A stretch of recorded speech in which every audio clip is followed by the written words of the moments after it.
Two-way player ng Lakers deserve daw ng spot sa kanilang roster. LeBron James naman, first time lang ito nangyari sa kanyang 22 NBA season. Para sa ating unang balita ay patungkol dito sa two-way player ng Lakers na si Quincy Olivari.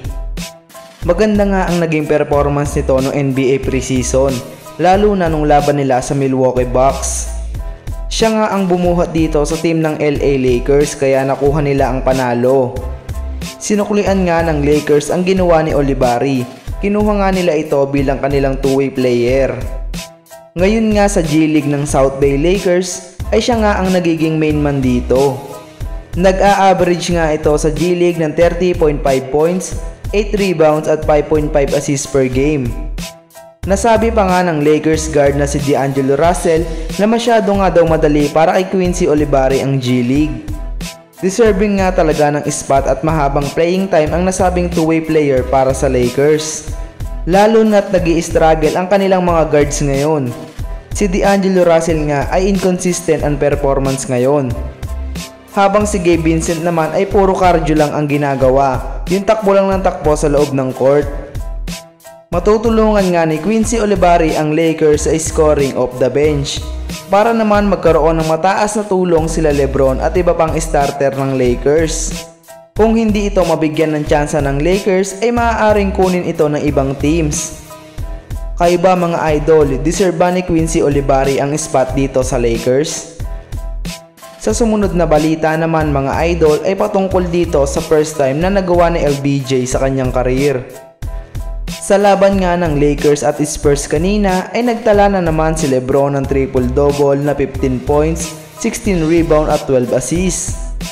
Ito na nga ang kanyang ika-4 na sunod na triple-double ngayong season. Pero alam nyo ba na ngayon niya lang yan nagawa sa 4 na magkakasunod na laro?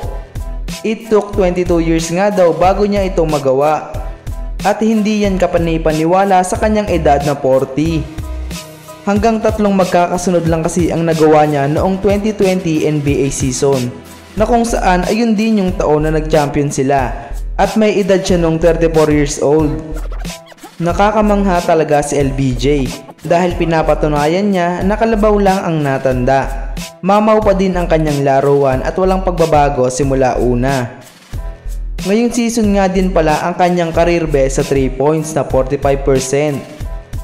Bigyan din natin ng credit ang performance si Anthony Davis ngayon. Gumawa kasi ito ng 40 big points kontra Spurs, kaya naiuwi nila ang panalo. Napaka-solid pa din talaga ng duo ni LeBron at AD. Isa pa din sila sa best duo ngayon sa NBA. At hindi natin yan maipagkakaila dahil kitang-kita naman natin sa kanilang mga stats. Nasa top 10 din silang dalawa ngayon sa MVP ladder. At ang paboritong manalo ngayong taon ay si Anthony Davis dahil pang MVP naman talaga ang kanyang performance ngayong taon. Kayo ba mga idol, anong masasabi nyo sa video na ito? I-comment lang yan sa baba at ating babasahin. Paki-like and subscribe po mga idol, maraming salamat po.